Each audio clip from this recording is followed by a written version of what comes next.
Hello students, welcome back to my YouTube channel.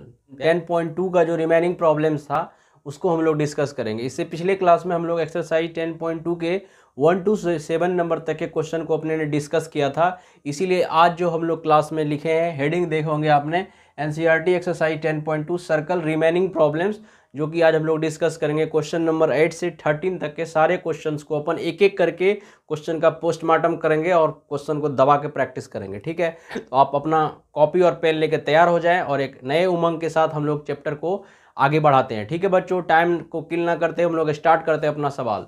ये है पहला नंबर का सवाल। देखिए पहला नंबर का सवाल क्या बोलता है, a quadrilateral ABCD is drawn to circumscribe a circle, prove that AB plus CD बराबर BC प्लस AD। मतलब एक सर्कल है और एक सर्कल के बाहर एक क्वाड्रिलेटरल बनाया गया। ठीक है बच्चे, एक क्वाड्रिलेटरल ABCD बनाया गया है किधर, सर्कल के बाहर।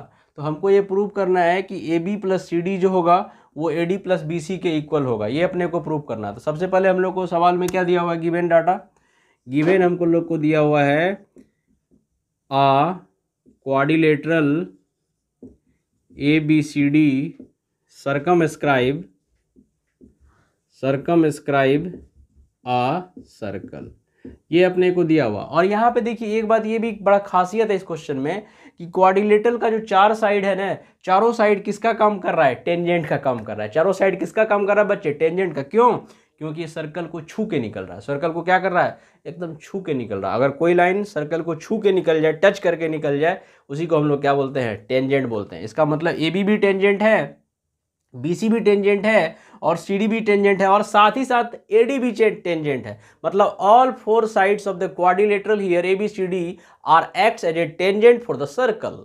सो here we write given a quadrilateral ABCD is circumscribing a circle. What we have to prove here बच्चों, to prove that what we have to prove, we have to prove AB plus CD is equal to what, BC plus AD। और एक बात बताए बच्चे, आप इस concept को याद रखना। ये आगे हम लोग एक सवाल प्रूव करेंगे कि किसी भी पैरेललोग्राम जो कि सर्कमस्क्राइब करता है सर्कल को, तो वो रोम्बस वाला एक रिजल्ट है, उसको हम लोग प्रूव करेंगे, जहां पे हम लोग यही कंसेप्ट लगाएंगे। ये कंसेप्ट क्या है कि किसी भी सर्कल के बाहर, कंसेप्ट क्या है बच्चे, इसको 5 स्टार लगा के, इस क्वेश्चन को 5 स्टार लगा के आप इस कंसेप्ट को रिमेंबर कर लेंगे। क्या कंसेप्ट हुआ बच्चे, किसी भी सर्कल के बाहर एक क्वाड्रिलेटरल बनाया जाए, और वो क्वाड्रिलेटरल कैसा भी हो सकता है, आइदर वो स्क्वायर हो सकता है, आइदर वो रोम्बस हो सकता है, आइदर वो ट्रेपेजियम हो सकता है, वो कुछ भी हो सकता है। Any type of quadrilateral made outside the circle, that means circumscribing a circle, circle के बाहर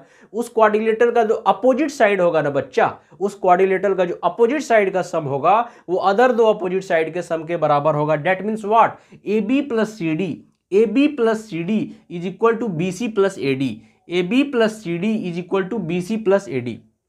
मतलब कंसेप्ट आपको समझ में आ गया।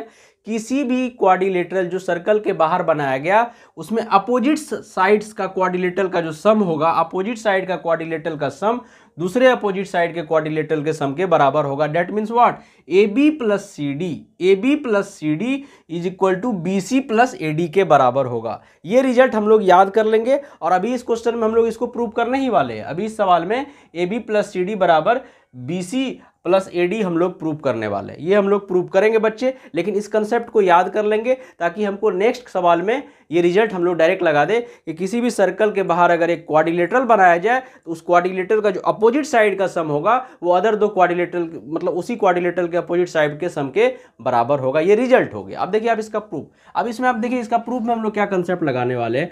प्रूफ में हम लोग यही कंसेप्ट लगाने वाले हैं। आप इस चीज को समझ जाइए।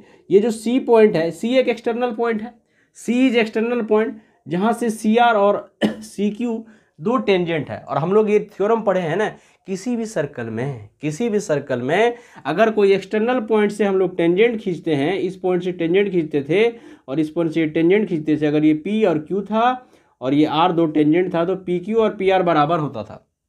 यही तो थ्योरम था ना बच्चे, कि किसी भी एक्सटर्नल पॉइंट से एक पेयर ऑफ टेंजेंट अगर किसी सर्कल पे हम लोग खींचते हैं तो उस सर्कल का जो दोनों पेयर ऑफ टेंजेंट होता है उसका लेंथ इक्वल होता है।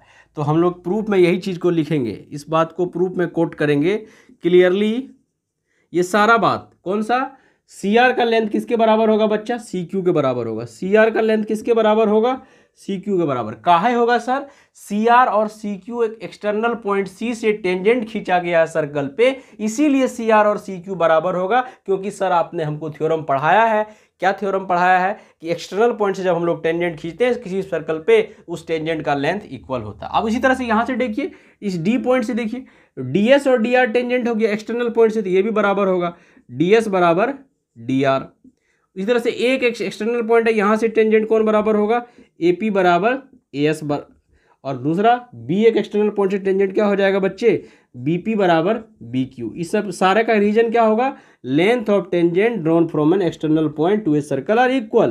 क्या इसका स्टेटमेंट लिखेंगे? Length of tangents drawn from an external point to a circle are equal in length. Length of tangent drawn from an external point to a circle are equal in length. इस बात को हम लोग लगा दिए। अब हम लोग LHS को लेके चलेंगे और RHS लेके आएंगे। अब देखिए बच्चे, हमारे पास LHS में क्या है? सर हमारे पास LHS में है AB प्लस CD। अब फिगर से देखिए, आप AB को क्या लिख सकते हैं? AB को आप क्या लिख सकते हैं? AP plus BP। AB को आप क्या लिख सकते हैं? AP प्लस BP प्लस ये आपका CD है। फिगर से देखिए, CD को आप क्या लिख सकते हैं? CR प्लस DR बराबर। अब देखिए, अब हमको AB और CD से क्या चाहिए? AD और BC। तो हम लोग क्या करेंगे? इस AP को क्या लिख देंगे? AS। इस BP को क्या लिख देंगे? BQ। इस CR को क्या लिख देंगे? CQ। और इस DR को क्या लिख देंगे? DS, जो कि हम लोग ऊपर में लिख चुके हैं। ये लेंथ इसके बराबर हो जाएगा, ये तीसरा वाला लाइन ये इसके बराबर होगा, ये चौथा कटिंग वाला लाइन ये चौथा कटिंग वाला लाइन के बराबर होगा। तो अब देखिए, AP को आप क्या लिख सकते हैं? फिगर से लेंथ ऑफ टेंजेंट AP को क्या लिख सकते हैं बच्चे? AP को सर AS लिख सकते हैं, बहुत अच्छा बात है। प्लस BP को क्या लिख सकते हैं सर? तो BP को सर BQ लिख सकते हैं अपन, अच्छी बात है। CR को क्या लिख सकते हैं सर? CR को तो आप CQ लिख सीधी डालो, CQ लिख दिए। DR को क्या लिख सकते हैं सर? अरे भैया DR को तो DS लिख देंगे। अब देखिए फिगर को आराम से, अब फिगर को आप जैसे ही देखिएगा, देखिए अब AS और DS, AS प्लस DS को क्या लिख देंगे? एक जगह लिख देंगे, ताकि उसको बाद में AS प्लस DS को हम लोग क्या लिख दे? AD लिख दे। AS प्लस DS प्लस उसके बाद किसको लिख दीजिए? BQ और CQ को, BQ और CQ को साथ साथ लिख दीजिए। BQ प्लस CQ हम साथ साथ हैं, BQ प्लस CQ हम साथ साथ हैं। अब देखिए AS, फिगर से देखिए बच्चे, घबराइए मत, सवाल बहुत आसान है। और सर्कल चैप्टर इतना आसान है ना बच्चा, रियली बताते हैं आपको, बाय गॉड प्रॉमिस बताते हैं। इस चैप्टर्स को आप नंबर आराम से उठा सकते हैं, ज़्यादा मेहनत किए हुए बिना इस चैप्टर में आप नंबर उठा सकते हैं। तो AS प्लस DS को क्या लिख सकते हैं सर? AD लिख सकते हैं। और प्लस BQ प्लस CQ को क्या लिख सकते हैं? BC लिख दे सकते हैं। देखिए आप फोटो मिलाइए, RHS में हम लोग को यही लाना था, BC प्लस AD, यही RHS, यही हमारा आत्मसिद्धि, यही हमारा प्रूव्ड, यही हमारा सारा कुछ। ये थ्योरम का रिजल्ट काफ़ी इजी और सरल था। यही था क्वेश्चन नंबर 8। क्वेश्चन नंबर 8 का कंसेप्ट आप याद रखेंगे कि कोई भी सर्कल के बाहर अगर क्वाड्रिलेटरल बनाया जाए तो क्वाड्रिलेटरल का अपोजिट साइड का सम अदर दो अपोजिट साइड के सम के बराबर होगा। और कैसे प्रूव किए? LHS लेके चले और RHS में कैसे लाए? Length of tangent drawn from an external point to a circle are equal in length. एक ही कंसेप्ट लगाए, DR बराबर DS, AS बराबर AP, BP बराबर BQ, CR बराबर CQ, लेंथ ऑफ टेंजेंट का कंसेप्ट लगाए, काटा पेटी मटाए, सवाल को उड़ा डाले।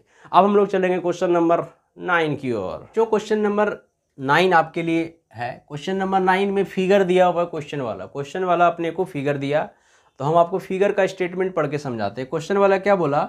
Here XY and X' Y' are two parallel tangents. XY और X' दो पैरेलल टेंजेंट है जो कि सर्कल के डायमीटर के इंड्स PQ से खींचा गया। और ये थ्योरम हम लोग पहले भी प्रूव किए थे बच्चे, कि किसी भी सर्कल में डायमीटर के इंड पॉइंट से जब दो टेंजेंट खींचते हैं वो दोनों टेंजेंट आपस में पैरेलल होता है। और वही कंसेप्ट क्वेश्चन वाला यहाँ लगा दिया कि XY and X' Y' are two parallel tangent. उसके बाद एक ये भी दिया हुआ, ए बी भी एक टेंजेंट है। ए बी क्या है बच्चे, ए बी भी एक टेंजेंट है जो सर्कल को कहाँ पे छूता है, वो सर्कल को सी पॉइंट पे छूता है। कहाँ पे छूता है, सर्कल को सी पॉइंट पे छूता है। मतलब ए बी भी क्या है भाई, ए बी भी एक टेंजेंट है जो सर्कल को सी पॉइंट पे टच करता है। That means what, C is the point of contact for the A B tangent. Now we have to prove that as per question angle AOB is equal to 90 degree. Angle AOB is 90 degree. Now we have to prove. तो देखिए question का language यही है। Here as per figure XY and X dash Y dash are two parallel tangents. AB is another tangent whose point of contact. POC का मतलब क्या हुआ भाई, POC का मतलब हुआ sir point of contact. POC का क्या मतलब हुआ, point of contact is C. Then prove that angle AOB is equal to what, 90 degree. देखिए सवाल बहुत आसान है, हम इस सवाल में आपको मोस्ट VVI लगाए हैं। ये सवाल एग्जाम में आया हुआ क्वेश्चन है, इसलिए हम लोग देखते हैं।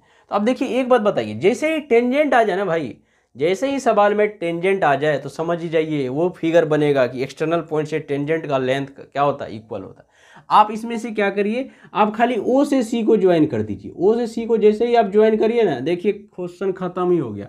ये एक सिचुएशन बन गया। कैसा सिचुएशन बन गया, वही सिचुएशन बन गया कि एक एक्सटर्नल पॉइंट है जहां से PA और AC, जहां से PA और AC क्या है, टेंजेंट है, और ये दोनों ट्रायंगल आपस में क्या होता है, कॉन्ग्रुएंट होता है। याद करिए थ्योरम का प्रूफ हम आपको बोले थे कि मोस्ट ऑफ द सवाल में वही रिजल्ट लगेगा, वही सर्कल, वही टेंजेंट का लेंथ, वही कॉन्ग्रुएंट ट्रायंगल। ये दोनों ट्रायंगल कॉन्ग्रुएंट होगा तो ये एंगल और ये एंगल आपका क्या होगा, इक्वल होगा। सिमिलरली B एक एक्सटर्नल पॉइंट है, B आपका क्या है, एक्सटर्नल पॉइंट है जहां से कि BQ और BC टेंजेंट है। तो ये दोनों सर्कल को हम लोग प्रूव करे थे तो कॉन्ग्रुएंट हो जाएगा। ये दोनों सर्कल कॉन्ग्रुएंट होगा तो ये वाला एंगल और ये वाला एंगल भी इक्वल हो जाएगा। इसी का कंसेप्ट लगा देंगे हम लोग। क्लियरली सॉल्यूशन में क्या लिखेंगे, खाली कंस्ट्रक्शन क्या कर देंगे। देखिए बच्चे इस सवाल में गिवन वगैरह आप लिख सकते, जो भी सवाल में गिवन वगैरह है ना तो आप गिवन लिख लीजिएगा। हम डायरेक्ट कंस्ट्रक्शन में खाली क्या लिख देते हैं, इसको काट लेते हैं कि ज्वाइन OC, O से C को ज्वाइन कर दिए, ज्वाइन OC। अब आ जाइए प्रूफ में। प्रूफ में हम लोग क्या लिखेंगे, क्लियरली ये डायरेक्ट लिखते हैं हम बच्चे, ये डायरेक्ट चीज लिखते हैं। एंगल POA और एंगल AOC बराबर होगा बाय थ्योरम। कौन सा थ्योरम, कि हम जब एक थ्योरम बताए थे कि length of tangent drawn from an external point to a circle are equal in length. उस समय में देखिए एक बार रिकॉल करा देते हैं। जैसे ये सर्कल है ना, इस सर्कल का एक्सटर्नल पॉइंट समझिए P है, यहाँ से एक टेंजेंट खींचे और यहाँ से एक टेंजेंट खींचे। इस पॉइंट का नाम P रखिए, इस टेंजेंट का नाम PA रखिए, इसका नाम PB रखिए, इस सेंटर का नाम O रखिए। इससे इसको ज्वाइन करे थे, इससे इसको ज्वाइन करे थे, यहाँ से इसको ज्वाइन किए थे। देखिए ये दोनों ट्रायंगल बना था, ये दोनों ट्रायंगल आपस में कॉन्ग्रुएंट हुआ था और सेंट्रल पे एंगल 90 सेम बना था। ये वाला एंगल कैसे देख लीजिए, PA और PB टेंजेंट का लेंथ इक्वल हो गया। ये 90 वही टेंजेंट के पॉइंट ऑफ कांटेक्ट पे रेडियस से 90, और दोनों में OP क्या है, कॉमन। तो right angle hypotenuse side, right angle hypotenuse side. तो ये ट्रायंगल और ये ट्रायंगल आपस में कॉन्ग्रुएंट हुआ था, इसीलिए ये वाला एंगल थीटा माने थे, और ये एंगल अल्फा, तो ये भी एंगल अल्फा। इसीलिए देखिए ये दोनों एंगल बराबर होगा। अगर ये अल्फा है तो ये भी अल्फा होगा। उसी तरह से B एक एक्सटर्नल पॉइंट से टेंजेंट आएगा, दोनों ट्रायंगल कॉन्ग्रुएंट होगा। अगर इस एंगल को हम लोग बीटा मान लें तो ये भी बीटा होगा। आपको बीटा से एलर्जी है तो आप अल्फा नहीं बीटा ने मान के थीटा मान लीजिए, क्या दिक्कत है। आपको बीटा से एलर्जी है तो थीटा मान ही सकते हैं ना, कोई दिक्कत है, कोई दिक्कत नहीं है। यही कंसेप्ट लगाए बच्चे। अब देखिए सवाल में आप कुछ रहा ही कहाँ, अब तो सवाल धुआं उड़ जाएगा। सवाल में कुछ रहता तब ना बचाते कुछ बच्चे। तो क्लियरली हम लोग क्या लिखेंगे, कौन सा एंगल भाई, angle POA is equal to what, angle AOC बराबर हम लोग अल्फा माने, कहाँ से लिख देंगे, बाय थ्योरम से लिख देंगे। या थ्योरम का स्टेटमेंट याद है तो स्टेटमेंट कोट कर देंगे, नहीं तो बाय थ्योरम लिख देंगे। सिमिलरली एंगल कौन सा भाई, एंगल कौन सा, angle BOC is equal to angle BOQ बराबर थीटा। ये भी हम लोग कहाँ से लिखे, बाय थ्योरम। ये भी वही थ्योरम है, सेम थ्योरम है। 9 अब देखिए, अब आप बताइए कि PQ कैसा लाइन है, स्ट्रेट लाइन है, और स्ट्रेट लाइन पे एक OA गिर रहा है, OC गिर रहा है और OB गिर रहा है। तो लीनियर पेयर से सबका सम क्या होगा, 180 होगा। तो PQ is a straight line straight line. So सारे एंगल का सम कितना होगा? सारे एंगल का सम होगा सर 180। कौन सा एंगल? Angle POA। फिगर में देखिए POA plus angle AOC plus angle BOC plus angle BOQ बराबर 180 डिग्री 180 डिग्री सप्लीमेंट्री। कहाँ से? Bye linear pair. कहाँ से लिखेंगे भैया? सर लीनियर पेयर मारिए ना, ज़्यादा टेंशन नहीं लेना है। अब देखिए एंगल POA का वैल्यू हम लोग क्या मान चुके हैं? अल्फा मान चुके हैं। एंगल AOC का वैल्यू कितना मान चुके हैं? अल्फा मान चुके हैं। एंगल BOC कितना माने? फोटो फिगर में देखिए थीटा मान चुके हैं, और एंगल BOQ को भी थीटा मान चुके is equal to 180 degree. It imply that, बच्चे यहाँ देखिए ध्यान से, अल्फा प्लस अल्फा क्या go alpha? 2 go alpha. Theta plus theta क्या गो थीटा? 2 गो थीटा। दोनों में से 2 कॉमन करेंगे, क्या बचेगा? थीटा प्लस अल्फा बराबर कितना? 180 डिग्री। 2 से कटा दीजिए 180 को, कितना आ गया? 90 डिग्री। अब आ जाइए, एकदम ध्यान को रखे, थीटा प्लस अल्फा बराबर कितना डिग्री भैया? 90 degree. It imply that, photo में देखिए theta plus alpha, theta plus alpha, theta plus alpha को एंगल AOB लिख सकते हैं, थीटा प्लस अल्फा को एंगल AOB लिख सकते हैं। तो एंगल AOB बराबर कितना डिग्री प्रूव करना था हम लोग को? सर एंगल AOB बराबर 90 डिग्री प्रूव करना था। हेंस ये हमारा हो गया प्रूव्ड। इस सवाल में कुछ था ही नहीं, ये अपने आप ही सवाल प्रूव हो गया, कोई दिक्कत नहीं था, बड़ा आसान सवाल था, वही रिजल्ट लगा। ये दोनों ट्रायंगल आपस में कॉन्ग्रुएंट, ठीक है भाई। और ये वाला डबल टिक वाला ट्रायंगल, ये दोनों आपस में कॉन्ग्रुएंट, इसीलिए ये एंगल CPCT से इक्वल, ये एंगल CPCT से इक्वल। ये हम लोग थ्योरम कर चुके थे, इसलिए हम शॉर्टकट में लिख दिए, कोई दिक्कत नहीं है। तो ये था हमारा क्वेश्चन नंबर 9। अब इसके बाद हम लोग चलेंगे बच्चे क्वेश्चन नंबर 10 की ओर। क्वेश्चन नंबर 10 हम लोग जब थ्योरम कर रहे थे तो वहाँ भी आपको हम रफली बताए थे, यही थ्योरम है। थ्योरम देखिए क्या कर रहा है कि एक सर्कल है, सर्कल के बाहर किसी एक्सटर्नल पॉइंट P से टेंजेंट डालें सर्कल पे, ये थ्योरम का स्टेटमेंट है, मतलब ये क्वेश्चन है, थ्योरम ही बोल सकते हैं इसको। और यहाँ से एक टेंजेंट है, PA और PB 2 टेंजेंट है। तो क्वेश्चन वाला क्या बोला कि टेंजेंट के द्वारा एंगल और line segment joining the radius के द्वारा एंगल, ये दोनों एंगल जो है, ये एंगल और ये एंगल का सम कितना होगा? सप्लीमेंट्री होगा। यही प्रूव करना। क्वेश्चन का लैंग्वेज पढ़िए। Prove that angle between two tangent, angle between two tangent तो यही है ना, APB, drawn from an external point to a circle, external point P से खींचा गया, 2 टेंजेंट AP और PB, to the angle subtended by the line joining the point of contact at the centre, centre से point of contact को जो line join करते हैं, ये वाला एंगल प्लस ये एंगल, दोनों एंगल का सम क्या होगा? सप्लीमेंट्री होगा। एक बार क्वेश्चन का लैंग्वेज को फिर से पढ़ते हैं। लैंग्वेज देखिए क्वेश्चन का कितना आसान है। Prove that angle between two tangent, angle between two tangent APB is the angle between two tangent drawn from an external point to a circle is supplementary. Supplementary मतलब 2 एंगल का सम कितना हो जाए बच्चे? 180 हो जाए। To the angle subtended by the line segment joining the point of contact at the center, line segment joining the point of contact A and B from the center। तो हम लोग को ये प्रूव करना है angle APB plus angle AOB का सम कितना होगा? 180। खत्म क्वेश्चन यहीं पे। देखिए ये 90 होगा, कहाँ से? थ्योरम से। टेंजेंट के पॉइंट ऑफ कंटेक्ट पे 90, टेंजेंट के पॉइंट ऑफ कंटेक्ट पे 90, 90 90 180 हो गया। ये क्वाड्रिलेटरल बन गया PAOB। क्वाड्रिलेटरल का चारों एंगल का सम कितना होता? 360। अपोजिट एंगल 90 90 180 है, ये दोनों एंगल का सम कितना होगा? 180 हो गया। क्वेश्चन तो खत्म ही हो गया, लेकिन हम लोग को बनाना पड़ेगा सवाल। तो हम लोग सबसे पहले सवाल में क्या लिखेंगे? गिवन लिखेंगे।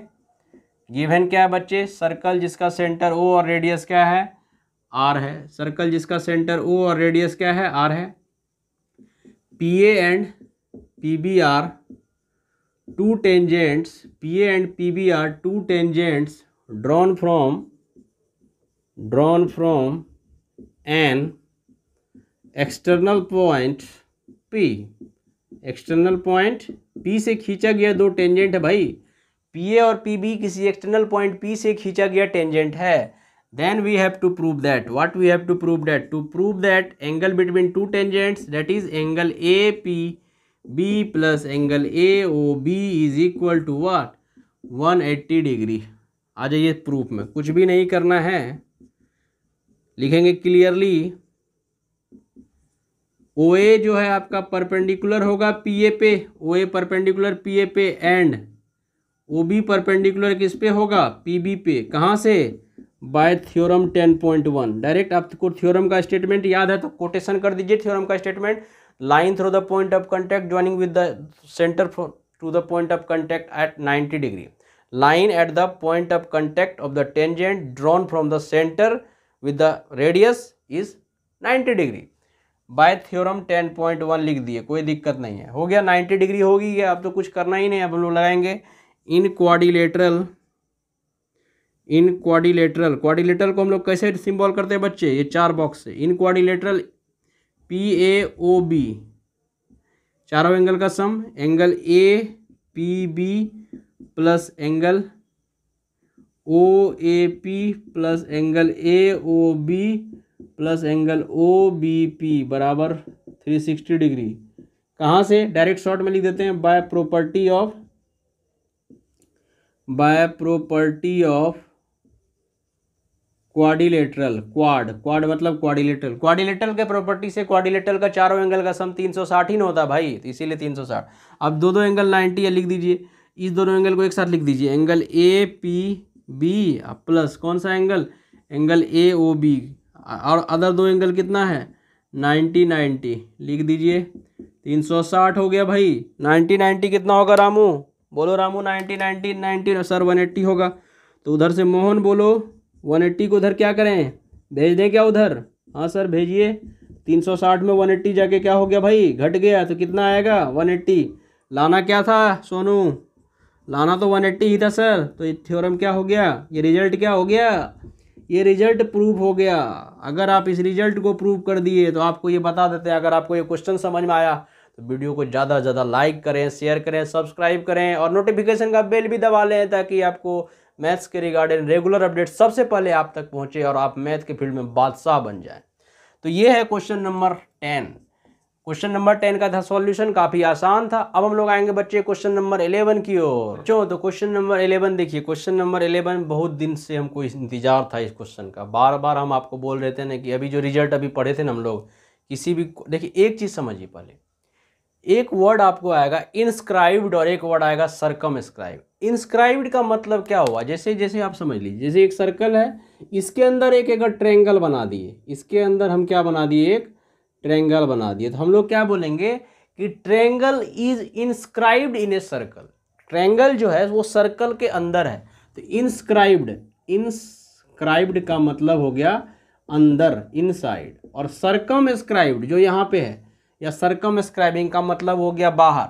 जैसे मतलब ऐसे हम ट्रायंगल बना दिए, इसके अंदर एक सर्कल बना दिए, तो हम लोग क्या बोलेंगे, a triangle circumscribes, a triangle circumscribes a circle. एक सर्कल के बाहर एक ट्रायंगल है, समझ गए बच्चे।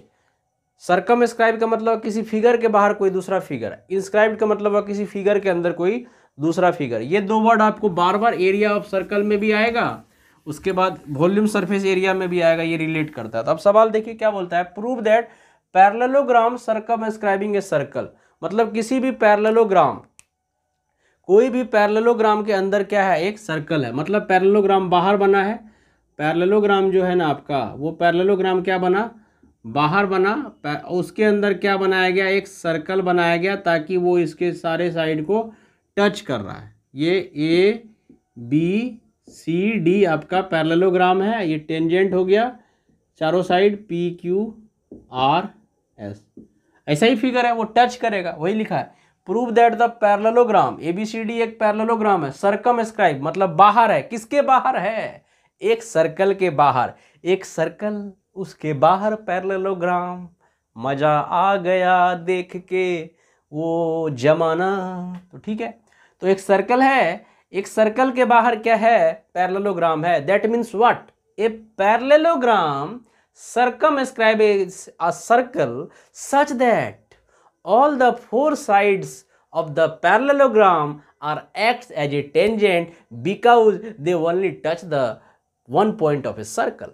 ओके बच्चे, क्योंकि पैरेललोग्राम जो है ना, वो पैरेललोग्राम सर्कल के एक ही पॉइंट को टच कर रहा है, इसलिए पैरेललोग्राम का चारों साइड जो है ना वो टेंजेंट का काम किया। और जैसे ही वो टेंजेंट का काम किया, आपको याद आया, अभी सर आप तो तुरंत बताए थे, किसी भी क्वाड्रिलेटरल जो सर्कल के बाहर बने उसमें अपोजिट साइड का सम AB प्लस CD बराबर हो जाएगा BC प्लस AD की। वही कंसेप्ट हम लोग यहाँ बच्चे लगाएंगे, ठीक है।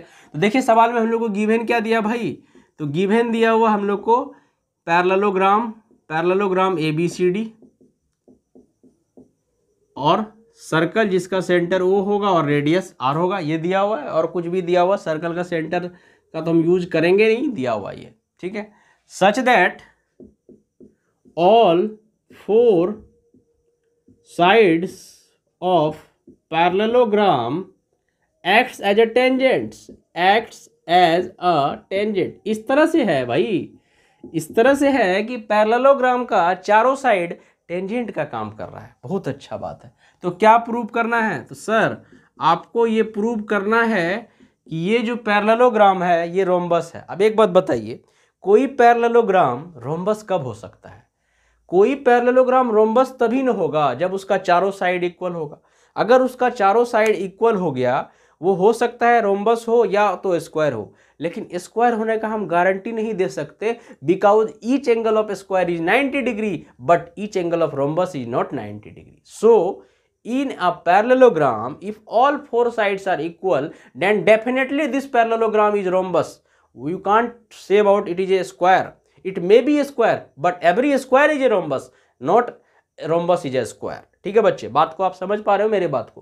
कहने का मतलब हमारा काम क्या है कि चारों साइड AB बराबर BC बराबर CD बराबर AD अगर दिखा दे, चारों साइड को बराबर अगर दिखा दिए, इसका मतलब ये पैरेललोग्राम ABCD क्या हो गया? रोम्बस। ये हमको पता चल गया कि हमको करना क्या है। अगर हमको ये पता चल गया कि ये मेरा टारगेट है, अगर टारगेट ही पता चल गया तो हमको उस टारगेट को हिट करने में ज़्यादा समय नहीं लगेगा। इसलिए इस सवाल को आपको पहले समझना पड़ेगा, इसका टारगेट क्या है।